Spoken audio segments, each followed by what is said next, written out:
أعوذ بالله من الشيطان الرجيم بسم الله الرحمن الرحيم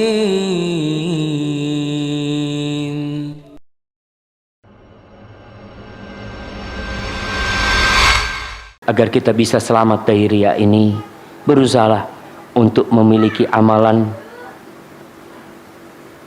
yang tidak diketahui orang. Rasul sallallahu alaihi wasallam menganjurkan kepada kita agar seorang hamba, man istata'a minkum an yakuna lahu khib'un min amalin salih falyaf'al. Barang siapa yang bisa memiliki khib', amal soleh yang disembunyikan, falyaf'al, hendaklah dia melakukan. Hadis ini sahih. Kita kalau bisa punya sholat yang nggak ada orang tahu, istri kita pun nggak tahu. Kita punya sedekah, kita bantuin orang, jangan ada orang yang tahu. Dan sekarang alhamdulillah untuk bantu orang itu lebih mudah tanpa orang tahu. Kita ingin tinggal transfer, umpamanya nggak ada tuh orang tahu. Kita berbuat baik sama fulan, sama alan, nggak ada yang tahu. Dan itu dilakukan oleh para sahabat Nabi Muhammad SAW. Ibnu Mas'ud menganjurkan agar seorang kalau bisa, sebagaimana dia menyembunyikan dosanya, dia ingin orang lain tidak ada yang tahu dengan dosa dia, seperti itu pula dengan amal kebajikan dia. Nggak ada orang yang bisa tahu. Kita nggak suka orang lain tahu sama dosa kita, nggak suka. Bahkan tatkala kita berbuat dosa, kita berusaha untuk menutup pintu semuanya. Maka berusaha agar kita punya amal ibadah yang orang lain tidak tahu. Para salafus soleh, mereka memiliki amalan-amalan tersembunyi. Kata Ibn Mubarak, dia mengatakan Imam Malik, kata Ibn Mubarak tentang Imam Malik itu jadi terkenal seperti itu bukan karena banyak sholat atau banyak apa, karena ada amalan yang dia sembunyikan. Dan Imam Ahmad bin Hanbal menyebuti Abdullah bin Mubarak ini bisa begitu tinggi derajatnya di mata manusia, ilmunya bermanfaat karena dia punya amalan yang tersembunyi, yang nggak ada orang tahu, yang dia amalkan itu. Kita kalau punya amalan tersembunyi, setan itu susah godain kita, karena setan itu bisa menggoda kalau ada kesempatan. Ketika kita beramal terang-terangan, setan bisa tuh bisi-bisi. Oh, ente lihat tuh, masya Allah, orang-orang pada seneng tuh gara-gara ente tuh, insya Allah. Mulai kita tuh tumbuh ujub, tumbuh keinginan macam-macam. Dan orang yang bisa mempunyai amal tersembunyi ini adalah orang yang benar-benar mukmin. Orang munafik nggak bisa. Orang-orang yang kadzab, yang dusta nggak bisa. Karena dia bahkan susah beramal kalau nggak ada orang. Kita lihat Rasul SAW bagaimana mengatakan athqalus salati 'alal munafiqin salatul isya wa salatul fajr. Salat yang paling berat buat orang-orang munafik kapan? Salat isya dan salat subuh. Kenapa? Karena nggak ada yang ngelihat. Kita kalau salat asar, assalamualaikum, assalamualaikum, insyaallah. Kemana bang?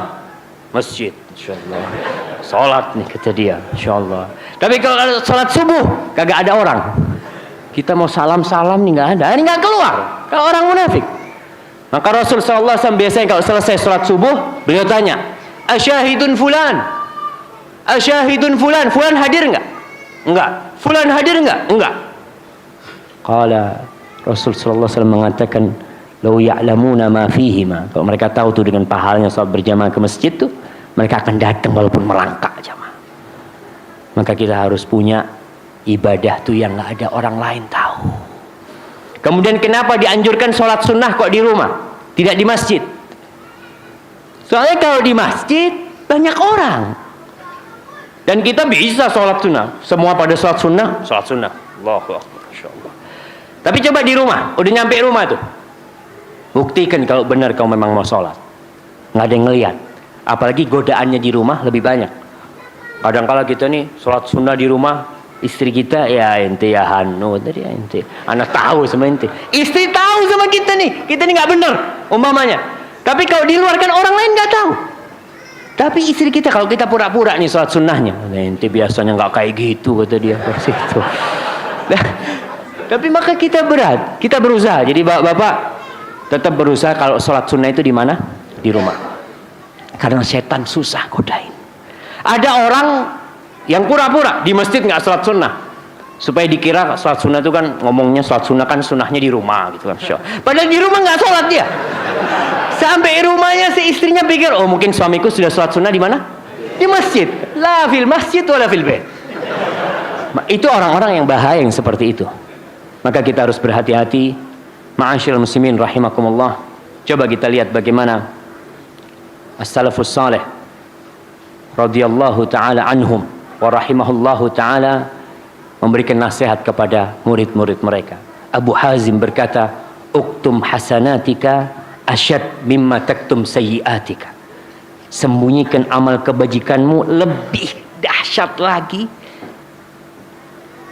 ketika daripada engkau menyembunyikan dosa-dosamu. Kita nih kalau ngaji ya, kita sebagian salaf itu kalau lagi ngaji kemudian ada orang dia taruh. Kalau kita malah dikeras-kerasin kalau ngaji. Oh, ya dakwah supaya dia ikut ngaji sama kita gitu kan. Hati-hati. Karena hati kita lemah jamaah. Al-Harith Al-Muhasibi mengatakan as-sadiq huwa alladhi la yubali law kharaja kullu qadrin lahu fi qulubil khalq min ajli salahi qalbih. Orang yang shadiq, yang benar keimanan dia itu, dia tidak perhatian. Andai kata kedudukan dia itu turun dari hati manusia, nggak ada masalah. Yang penting hati dia benar untuk Allah subhanahu wa ta'ala. Dan dia mengatakan, Bishr bin Harith mengatakan, la a'lamu rajulan ahab an yu'raf illa dhahaba dinuhu waftudih. Aku tidak pernah tahu orang yang cinta dengan popularitas, yang cinta dengan pujian, kecuali agamanya akan pergi dan dia akan dibongkar aibnya oleh Allah subhanahu wa ta'ala. Nah, karena orang itu menjual nama Allah. Dia ini kalau lagi sama orang pura-pura baik, tapi di balik itu ternyata dia tidak baik. Ma'asyiral muslimin rahimakumullah, Ali bin Husain ibn Ali Zainal Abidin rahimahullahu taala, cucunya Rasul sallallahu alaihi wasallam ya. Bagaimana dia itu punya amalan yang orang lain nggak tahu. Dia bersedekah jamaah ke rumah-rumahnya janda-janda di kota Madinah tuh, malam hari dia ganti kostum. Dia ganti kostumnya. Dia datang ke rumah-rumah. Kasih itu orang, dia pergi kasih. Nggak ada yang tahu. Sampai mati baru tahu orang-orang. Ketika orang-orang mati, mereka baru tahu, oh ternyata selama ini yang ngasih siapa? Fulan. Karena buktinya udah nggak ngasih lagi. Sehingga Allah menjaga dia supaya ikhlas sampai dia mati. Abdullah bin Mubarak juga ketika dalam satu peperangan melawan orang-orang Romawi, keluarlah satu orang Romawi yang mengajak perang tanding. Maju satu orang Islam, mati. Yang kedua mati. Yang ketiga mati. Yang keempat, kelima, keenam mati semuanya. Akhirnya umat Islam agak keder lah, grogi menghadapi seperti itu. Lalu Abdullah bin Mubarak berpesan kepada sahabatnya yang ngomong, "Syuf," kata dia, "kalau aku mati, kau lakukan ini dan itu." Abdullah bin Mubarak maju dengan surban yang ditutupkan ke wajahnya. Nggak ada yang tahu, cuma matanya yang kelihatan. Dia maju ke depan. Subhanallah. Sedikit, mungkin berapa detik, berapa menit, bisa mati tuh orang kafir. Satu mati, sama 6 mati. Ditantang lagi nggak ada yang maju. Lalu Abdullah bin Mubarak masuk ke dalam dan berhenti di sebelahnya temannya tadi. Kalau kau menceritakan hal ini selama aku hidup, maka aku akan melakukan ini. Diancam oleh Abdullah bin Mubarak. Maka dia tidak pernah bercerita kecuali setelah meninggalnya Abdullah bin Mubarak. Karena apa? Karena jaga hati jemaah. Kita ini ya Allah, amalan yang tersembunyi aja ada keinginan orang lain tahu. Ada tuh nafsu untuk itu ada. Bagaimana dengan amalan yang terang-terangan? Maka Abdullah bin Mubarak ajak menjaga hatinya, apalagi kita. Kemudian ma'asyiral muslimin rahimakumullah, Abdullah bin Mas'ud mengatakan idza asbahtum siyaman fa asbihu mudahinin. Kalau kalian paginya puasa, maka cobalah kalian ini pakai minyak rambutnya. Jenggotnya kasih minyak. Kenapa? Supaya kelihatan seger. Supaya nggak kelihatan kalau kita puasa. Kadang-kala kita nih diajak main bola, main bola. Oh, ana lagi puasa. Insyaallah. Nggak perlu ngomong ana lagi puasa. Nggak, ana lagi nggak mau main gitu kan. Masya Allah. Lalu terkadang kita datang ke tempat sohib-sohibnya yang lagi makan. Memang sengaja datang ke sana. Insya Allah. Fadal minum, kata dia. Afwan, ana lagi puasa. Som. Ya, hati-hati, jagain hati itu jamaah. Sudah, tampakkan diri kita. Kalau kita nggak puasa, sehat. Nah, bagi kita mau Ramadan. Kalau Ramadan ya semuanya puasa, aman. Kalau puasa sunnah yang dibicarakan. Biasanya kalau puasa Ramadan yang jadi masalah apa? Diajak ngaji, nanti kalau nggak ngaji, ana lagi puasa, kata dia. Ya ini lagi ngaji, diajak ngaji, karena lemes biasanya orang puasa itu. Kemudian kita lihat Imam Syafi'i rahimahullahu ta'ala. Beliau mengatakan, lawadittu annal khalqa yata'allamuna minni wa la yunsab ilayya minhu syai'. Harapan aku, kata dia, semua orang itu bisa mengambil manfaat dari ilmuku tanpa ada satupun yang dinisbatkan kepada aku. Nggak perlu tuh ditulis karyanya Imam Syafi'i, nggak perlu, dia mengatakan. Yang penting di sisi Allah subhanahu wa ta'ala. Para jamaah, kam min masyhurin fil ardi majhulun fis sama.